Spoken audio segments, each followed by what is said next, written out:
You don't need to walk on eggshells with your speech.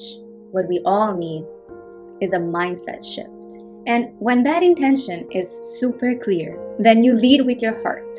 You lead with empathy. And that empathy changes your speech. In order to cultivate this empathy, it's super important that we heal ourselves. So we apply that empathy to ourselves just as much as we apply it to others. When our internal speech changes, our external speech becomes extremely effective, even during hard moments in life. So that critical feedback that you need to give to someone, the one that most people avoid. And why do most people avoid? Because most people have not remothered themselves or refathered themselves. And therefore, we have a tendency to speak from a place of trauma. And what trauma does is that it repeats the same pattern that was done to you. So now if you were spoken to very harshly, your lack of self-awareness will tell you that there is nothing wrong with that speech. And therefore, you are going to continue repeating that same mannerism that was done to you.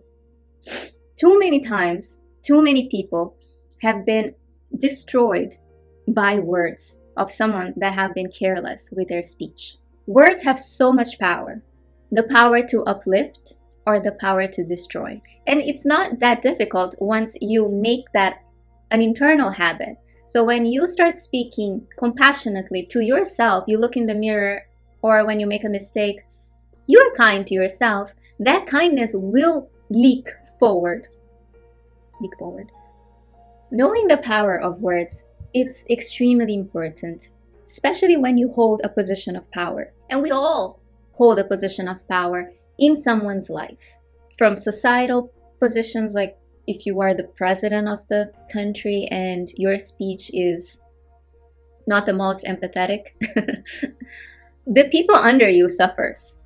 But if you are in a position of power at your house and with your children, your words will influence the way their words will become in their mind. So their internal dialogue, it's actually reflected on your internal dialogue to them. If you speak kindly to your child, they will speak kindly to themselves in their mind. Now, if there's a parent that speaks unkindly to that child will speak unkindly to themselves. Oftentimes, harshful speech is disguised in a way of being honest. Let's break it down what honesty truly is. Honesty comes from a place of truth. So honesty is based on facts, something that cannot be denied. Now, most of the time when the harshness comes from honesty, they are not the truth, but they are an opinion. And this opinion can come from different places from that person, which means if the person doesn't have good intent towards you, that opinion may come from a place of jealousy or a place of lie.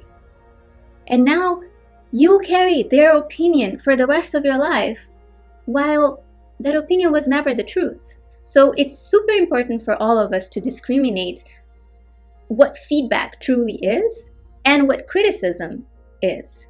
Because feedback is never criticism. Feedback is objective and it talks about a particular thing and it comes with layers of solution of what you can do instead. And it leaves you with ideas. It leaves you with options. It leaves you with upliftment. But a criticism doesn't solve any problem. A criticism is basically someone vomiting words that they never took the time to filter them to see, how will the other person really receive this? Speak the truth, but without harshness. It can still be very constructive, yet you must know how to build people without destroying them. Choose effective words that penetrates the heart of the matter. And always consider the receiver. Put yourself into their shoes. Most of the times, if you have been hurt yourself, you may put yourself into their shoes and still normalize that behavior because you think that, hey, this is the only way of speaking because that's all I know and that's all I've been exposed. My heart goes to you and I feel so bad that you have been treated that way. But that's not a normal way of treating people. And we don't want to normalize that. We want to make sure we put a lot more thoughtfulness, but that thoughtfulness begins with you. Oftentimes, people that are super harsh on others, they are super harsh on themselves. So begin with you. Begin by showing compassion and love to you, and practice in having a much more positive inner dialogue, because that will change your speech outwardly. Thanks.